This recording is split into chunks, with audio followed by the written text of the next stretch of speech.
Hello friends, welcome to Sri kids TV. Tamil கதைகள்.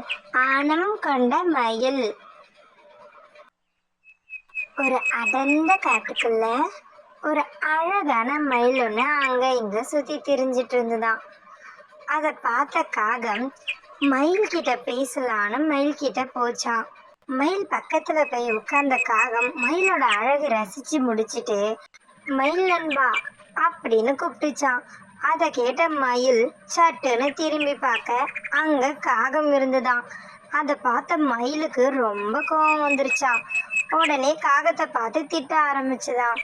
நான் எவ்வளோ அழகா இருக்கேன், என்கிட்ட எவ்வளோ வண்ணங்கள் இருக்கு, ஆனா வண்ணமே இல்லாத கருமை நிறம் கொண்ட காகம் நீ நீ என்ன நண்பன்னு கூப்பிடுறியா அப்படின்னு கேட்டுச்சான்.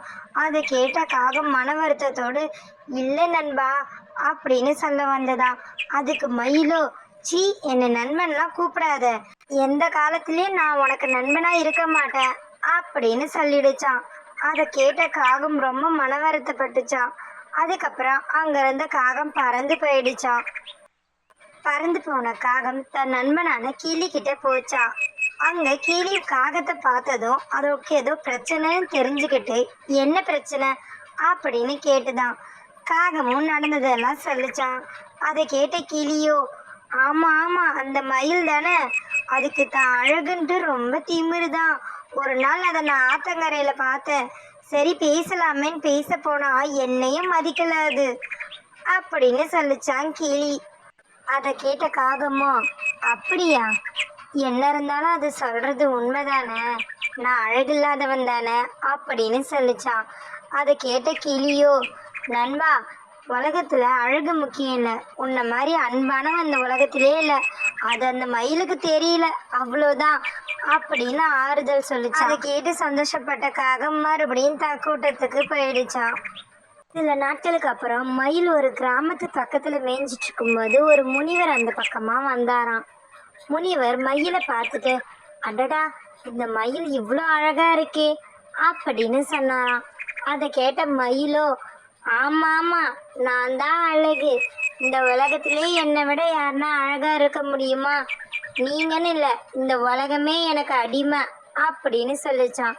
அதை கேட்ட முனிவர், என்ன ஒரு ஆணவம் அப்படின்னு சொன்னாராம். அதை கேட்ட மயிலோ, ஆமா, அழகு இருக்கிற இடத்துல ஆணவம் இருக்கிறது தப்பில்லையே அப்படின்னு சொன்னதும் முனிவருக்கு ரொம்பவுமே கோபம் வந்துருச்சான். மயிலை பார்த்து, மயிலே, உன் ஆணவம் உன்னை கண்ணை மறைக்கிறது அப்படின்னு சொன்னாராம். அதுக்கு மயிலோ, ஆனால் என் அழகு அனைவர் கண்ணையும் வியக்க வைக்கிறது அல்லவா, அப்போ நான் தான் சிறந்தவள் அப்படின்னு தன்னைத்தானே புகழ்ந்துக்குச்சான். அதை கேட்ட முனிவருக்கு ரொம்ப கோபம் வரவும் மயிலை பார்த்து சபிச்சாராம். நீ இந்த உலகத்திலே யார் அசிங்கமானவன் நினைக்கிறியோ அவனாய் மாறுவாய் அப்படின்னு சொல்லிட்டாராம். அதை கேட்டதும் மயிலோட உருவம் டக்குன்னு ஒரு காக்காவா மாறிடுச்சான். காகமா மாறிய மயிலோ முனிவரிடம் எவ்வளோ கெஞ்சியதாம். ஆனால் முனிவர், எப்பொழுது உன் உண்மை நிலையை நீ புரிந்து கொள்கிறாயோ அப்போதே மீண்டும் மயிலாய் மாறுவாய் அப்படின்னு சொல்லிட்டு அங்கிருந்து போயிட்டாராம். காகத்துக்கு என்ன பண்றதுனே தெரியாம காட்டுக்குள்ள போய் தனியா உட்கார்ந்துட்டு இருந்ததாம். அந்த நேரத்துல அது மயிலா இருக்கும்போது அதுகிட்ட நட்புக்காக வந்த காகம் அந்த காகத்தை பார்த்து பேச வந்துதான். யார் நீ, காட்டுக்கு புதுசா இருக்கியே அப்படின்னு கேட்டுச்சான். அதற்கு காகமாய் மாறிய மயிலோ, இவன்கிட்ட உண்மையை சொன்னா நம்மளை கலாய்ப்பான், அதனால நம்ம பொய்யே சொல்லுவோம், ஆமா, நான் இந்த காட்டுக்கு புதுசா வந்திருக்கேன் அப்படின்னு சொல்லிச்சான். அதை கேட்ட இன்னொரு காகமும், தனியா இருக்கிறதுலாம் ரொம்ப கஷ்டம், நீ வேணா எங்க கூட்டத்துக்கூடயே இர அப்படின்னு சொல்லிட்டு அந்த காகத்தையும் தன்னோட கூட்டத்துக்கே கூட்டிட்டு போயிடுச்சான். அதுக்கப்புறம் ரெண்டு காகங்களும் அந்த கூட்டத்துல நல்ல நண்பர்களா வாழ்ந்துட்டு இருந்தாங்களாம். இப்படியே சில மாதங்கள் போனதாம். ஒரு நாள் காலை பொழுதுல கிளி காகத்தை பார்க்கறதுக்காக கூட்டத்துக்கு வந்துச்சான். வந்த கிளி காகத்தை பார்த்து பேச ஆரம்பிச்சுதான். காகமே, உனக்கு ஒரு விஷயம் தெரியுமா, அந்த மயிலை காணோமா அப்படின்னு சொல்லிச்சான். அதை கேட்ட காகமும், என்ன சொல்ற கிளியே, என்னாச்சு மயிலுக்கு அப்படின்னு கேட்டுச்சான்.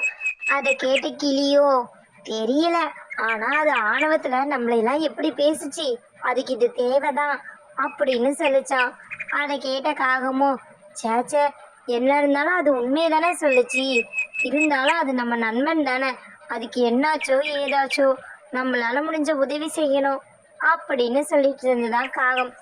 இத பக்கத்துல இருந்து கேட்டுட்டு இருந்த காகமா மாறின மயிலோ, என்ன இது, இந்த காகம் இவ்வளோ நல்லவனா இருக்கே, இதை போய் நம்ம அன்னைக்கு அப்படி பேசிட்டோமே, ஆனால் இந்த காகமும் நம்ம யாருன்னு தெரியாத போது கூட நம்ம கிட்ட இவ்வளோ அன்பா நடந்துக்குதே, ச்சே, நம்ம மேலதான் தப்பு, நம்ம இந்த காகத்தை சரியா புரிஞ்சுக்கல அப்படின்னு நினைச்சதான். அடுத்த கணமே காகமா இருந்த மயில் சட்டுன்னு மயிலா மாறிடுச்சான். அதை பார்த்த காகத்துக்கும் கிளிக்கும் ஒண்ணுமே புரியலையாம். மயில பார்த்த காகமும் நீயா அப்படின்னு கேட்டுச்சான். அதுக்கு மயிலும் ஆமா அப்படின்னு சொல்லிட்டு முனிவர் கொடுத்த சாபத்தை பத்தி சொல்லிச்சான். அதுக்கப்புறம் கிளிக்கிட்டையும் காகத்துக்கிட்டையும் மன்னிப்பு கேட்டுதான் மயில், நான் உங்க 2 பேரையும் ரொம்ப கஷ்டப்படுத்திட்டேன், என்னை மன்னிச்சிடுங்க, நான் உங்க உண்மையான அன்பை புரிஞ்சுக்காம நடந்துக்கிட்டேன், என்னை இப்போ உங்க நண்பரா சேர்த்துப்பீங்களா அப்படின்னு கேட்டுதான் மயில். அதை கேட்ட காகமும் கிளியும், கண்டிப்பா இப்பவே நீ எங்கள் நண்பன் தானே அப்படின்னு சொல்லிட்டு 3 பேரும் ரொம்ப சந்தோஷமா காட்டை சுத்தி வந்துட்டு இருந்தாங்களாம். Thanks for watching our channel. Like, share and subscribe us.